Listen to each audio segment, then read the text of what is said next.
Lorenzo, and you are rocking with 860 Trap House. We got Lorenzo Neal with us. It's gonna be our first exclusive interview at 860 Trap House TV, TrapHouse. So first, tell us who Lorenzo Neal is and a little bit about yourself, what you got going on for the people who don't know. An upcoming artist from Waterbury, 19, young, black, skinny. He sips a lot of Arizona. He rocks a lot of dirty Vans. Very talented rapper, producer, photographer, videographer, editor, motivational speaker. He Christian. He doing a lot of stuff. Yeah. Alright, so what you got coming up next for the people, for somebody that wants to tune in and be up to date with what you got going on? Right now, I got an EP in the works. I don't really know what it's gonna be titled, but I am working on new music. Hopefully, another album comes out next year. I'm working on YouTube stuff. Right now I got this thing I'm doing called Who is Lorenzo Neal. It's like a series. There's like 6 parts out right now. I've been producing for a lot of artists. I've been putting my beats out a little bit more. What else is Lorenzo Neal doing? What do you got going on as far as with any production? Who are you producing for right now? Jiggy Joe, V Skino, DL Mecca, Alyssa Hughes. There is more people, but I can't. Via CJ, Superior, a couple people. How long you been doing beats for? I started producing around 2014 in the summer. It was like June, July, I think like late July. Yeah, and then ever since then I've just been making beats. Alright, so you enjoy doing the beats more or you enjoy rapping more? Probably beats. Like, I think I enjoy beats more because like it's just a little bit easier.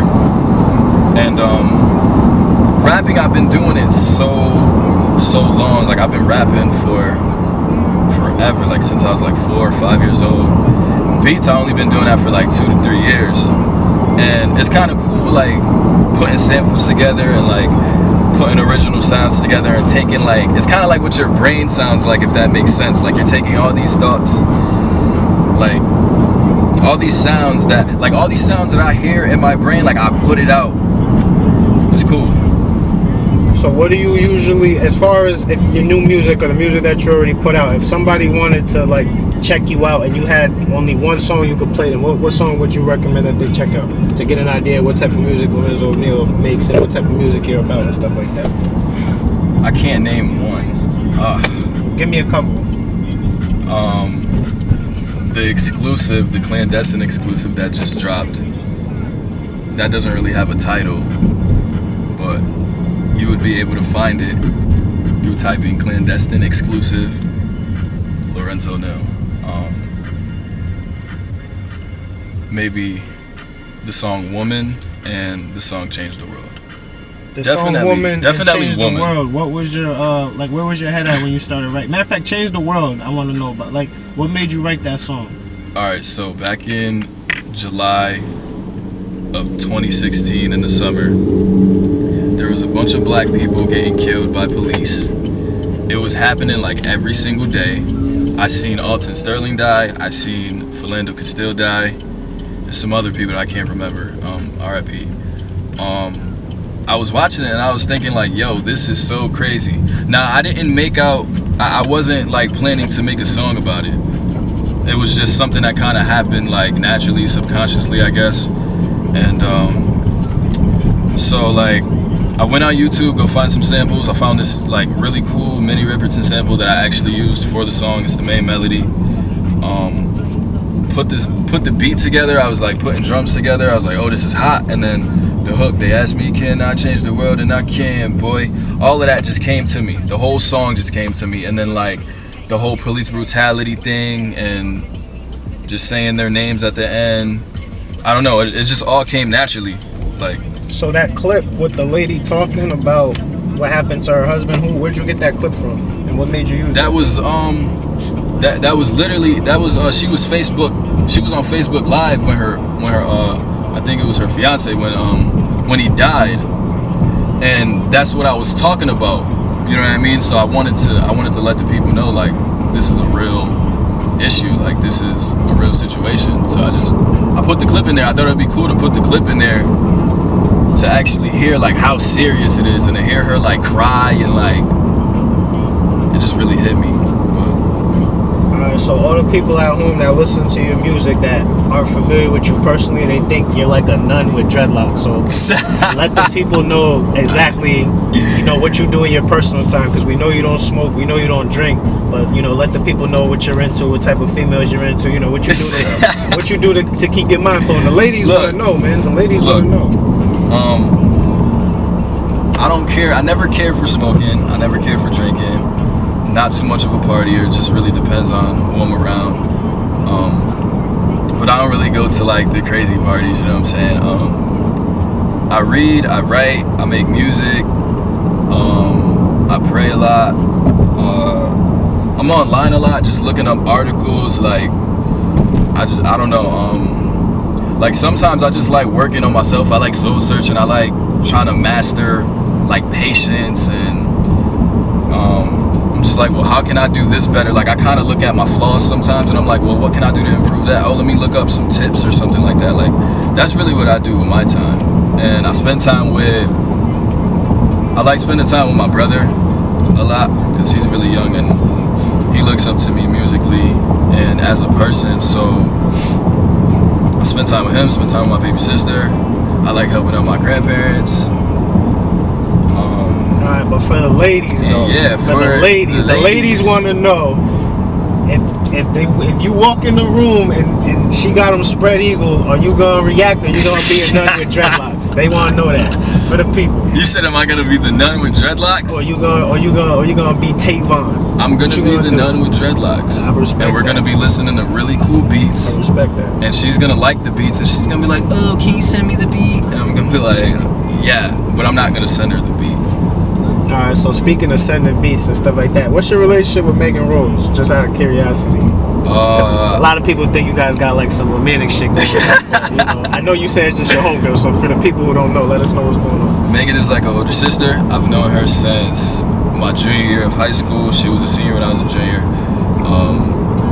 Just a really cool person, really supportive, really for the people, really for the art, for the vision, for CT, etc., etc. She's just a really cool person. She just understands like my vision and supports it and promotes it, and that's it. But you know, when people are on Twitter and you know they see like a smile emoji or a heart emoji or something, they think too much of it. So I mean, I don't know.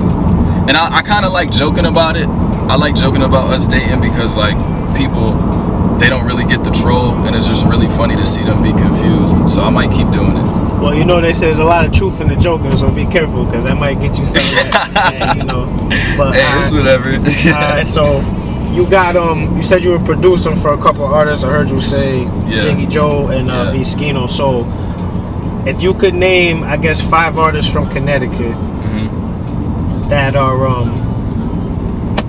I guess I'm not gonna say relevant. I'll just say name your top 5 artists from Connecticut that you would like to work with, if you haven't already.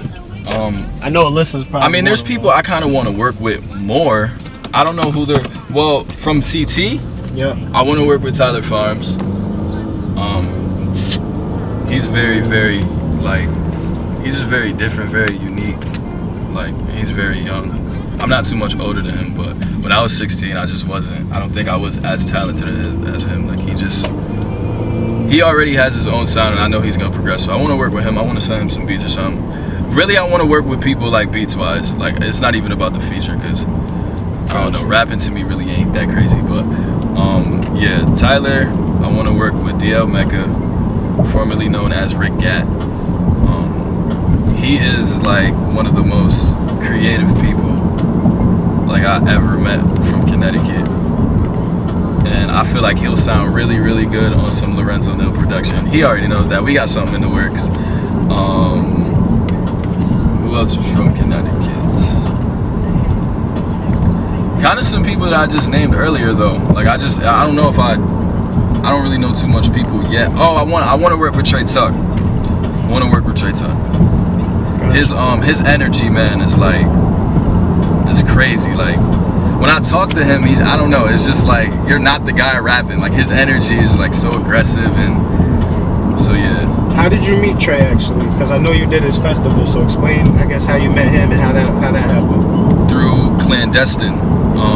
We interviewed him for Clan, and me and Megan actually went to his studio, and that's how we met. That's how we linked up, man. He started coming up with ideas. He listened to my album, and then he was asking me like, yo, do you want to be a part of this thing I'm putting together? Gave me more details about it, and you know, I performed. And thank you, Trey Tuck, for that, because that really, I was doing numbers on Twitter because of that performance, and that performance would have never been a thing if it wasn't for the I Want to Be Heard festival. So shouts out. Yeah, definitely. Yeah. Trey, Rick, Tyler,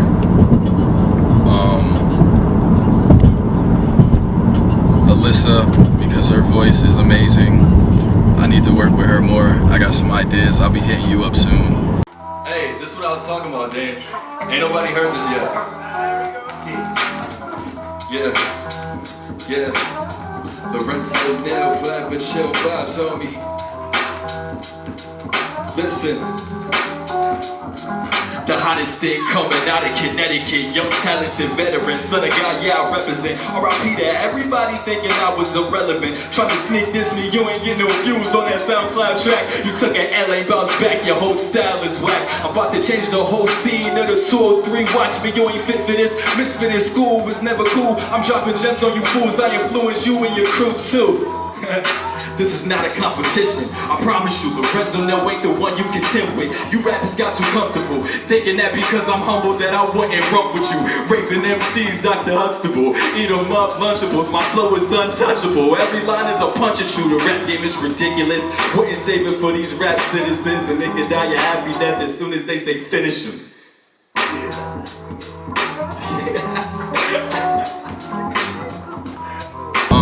This girl named Nazma, she has a really good voice, and we did one song, but she didn't really have a long part. She just had this hook, but I got more stuff that I need her to sing. Her voice is beautiful, so yeah. Nazma, Abe, Rick, Tyler, Alyssa, and somebody else. The Forever Chill Vibes thing you got going on, is that like your label, or is that just something that you live by? Or explain to the people what Forever Chill Vibes is. Forever Chill Vibes is like a lifestyle to me. Like it kind of started off of like how I defined my sound and just the way I rap, I guess. It was just something random that came to me, cause like I realized like I'm never gonna make music that sounds too trappy, too like hype and turn, like it's just really chill. And I don't know, Forever Chill Vibes just came to me, so it was kind of like a way how I just wanted to define my sound. And I feel like every artist, every rapper, I feel like they make their own genre, and if I had my own genre, I feel like that's what it would be called, and it would just be like my sound and everything that I'm influenced by, and just, you know, all of that. But yeah, it's kind of like a lifestyle for me, like just something cool. My next question, I guess, is if you were to be successful doing what you want to do, what are your plans and what's the vision you have for the city of Waterbury? What would you do to get back to the people if everything worked out for you? I want to educate. Like, I don't really know exactly how I'm gonna educate, but I mean, alright, for artists, like specifically, I want everybody to stop feeling like they gotta go out of the city or out of the state to, you know what I mean, get their career popping. Like, stop trying to go to New York and Florida and Atlanta and blah blah blah. I mean, it's cool, like, of course, go to these places, but we need to start bringing things back and, you know what I'm saying, educating everybody in Waterbury and in CT, you know what I mean? So this could be the place where, like, people want to come, you know what I mean? Like, we could have venues out here, we could have, you know what I'm saying, just creative things out here, and it doesn't have to be so lame and so whack. My thing is, if it's whack to y'all, then do something to change it and do something to, you know, make it better, other than moving from where you come from and where you get your character and, you know what I'm saying, your style. Like, you got it from Connecticut, you know what I mean? Like, whether you believe that or not, you know what I mean? We was all born here and raised here, you know what I mean? Or some people move here. Like, it's in our blood. Like, this is who we are. It's kind of like in our DNA. And yeah, I just want to educate in some type of way, especially that message. And I don't know, I want to just make neighborhoods better, you know what I mean? When my career pops off and I have a lot of money, and, you know what I mean, I just want to put money in neighborhoods and just give back to people that I don't even know, that never met me, probably don't even know who Lorenzo Nail is. They won't know the music. I just want to meet these people and just hand them a stack. like really, I don't know, man. I want Waterbury to look better. I always like talk to my grandmother, like while she's driving, and she'll always tell me, like, I remember when this neighborhood used to look so good and blah blah, and now it just looks like trash. And you know what I mean, I just want to fix up the community, make people more happy, more positive. Yeah, that's it for now. I don't want to drop everything, but that's kind of like the overall summary, I guess. And as far as the music that you got, that you said that you got in the stash, I think you said you got a few mixtapes. When can people expect you to release something new? Anytime soon? Or? I'm trying to release an EP, like I said earlier. I don't know if I said it earlier, but I said something about an EP. I want to release an EP at the end of this year, at the end of 2017. You know, maybe not the end of the summer, but probably like fall. Any ideas for the name? No ideas for the name. Well, actually, it was a quick idea. I'd throw it out because I'm probably not going to use it. It was going to be Tavon Anderson 1.5, because it's kind of like, kind of continuing that story, but I don't know, it might be in its own lane, it might be something different, so I don't think I'm going to do that, but I don't know. But I got artwork for it, feel me? So I should be doing something, and I got some unreleased heat, I got unreleased fire, so, you know, I'm trying to release it. I got a lot of stuff, man, that like I really need to drop, but I'm not really finished with my ideas yet, so I'm just trying to perfect everything. But any visuals coming anytime soon? I got some visual ideas. My visual ideas are weird. I get my visuals from beats. Like, I literally got visual ideas from songs that aren't even written yet. I really don't know how, but like I just picture everything in my head. So there are some visual ideas. Those will be worked on. I kind of want to say you could guarantee a Lorenzo Nail video this year, but I don't want to jinx it. So, but you know what? I'm gonna just set my standards high, and I'm gonna challenge myself. You will see a Lorenzo Nail video this year at some point. I think they like that answer better. Definitely, they do like that. Or you like that answer. I mean, I'm cool with it either way, but yeah, I'm gonna drop something though. I'm gonna do something. Cool with it either way.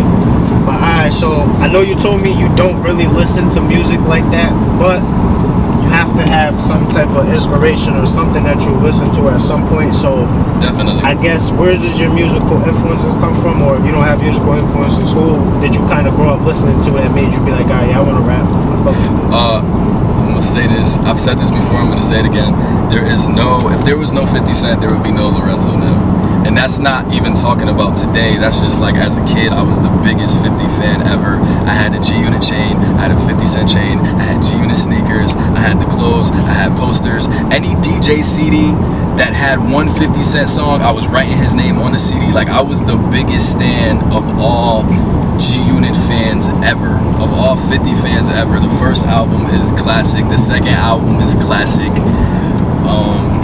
Odd Future, Tyler is a big influence, just production-wise.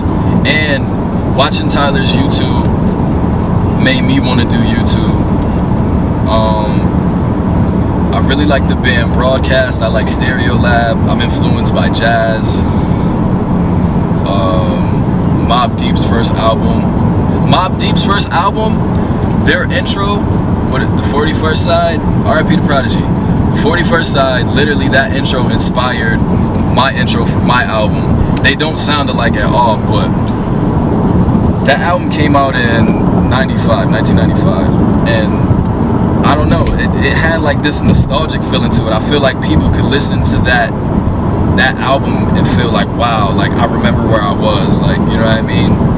And I kind of wanted that. I wanted my intro to be like that. So when people hear my album years from now, they're like, wow, I remember like when I downloaded this, I remember when I first listened to it. So yeah, I have a lot of influences like for music. I guess my final question is, you're young, you're 19, so we're gonna say 3 years from now, where do you see yourself 3 years from now with what you're doing with your career in music and photography and everything else that you got going on? More fans, more money, more love, more faith, more Arizonas, more dirty vans. Just, I don't know, man. I can't really predict it. But just more progression, man. I feel like the music is gonna be crazy. The videos will be crazy. By then I'll have been produced for a lot of people, and my name as a producer will be like out of this world. Yeah, if anybody needs beats, hit me up. I'm not trying to rap. Well, I'm trying to rap, but I make way more beats. Like, I got hundreds of beats in the chamber. Trap, 90s, alternative, jazz, funk, country. I don't care what it is. I'm gonna do it, and feel me, hit me up for the low prices, you know. So yeah, that's where I'll be. Anybody else you want to shout out before we shut it down? Hey, shouts out to A60 TrapHouse. You know what I'm saying? They're the only people who really matter at this moment. Definitely. That's okay. And shout out to Lorenzo now, because he's great. Shouts out to Clan, everybody at CT that's doing their thing, man, that's working. I love all of y'all, all the pretty black women. Love all of you guys.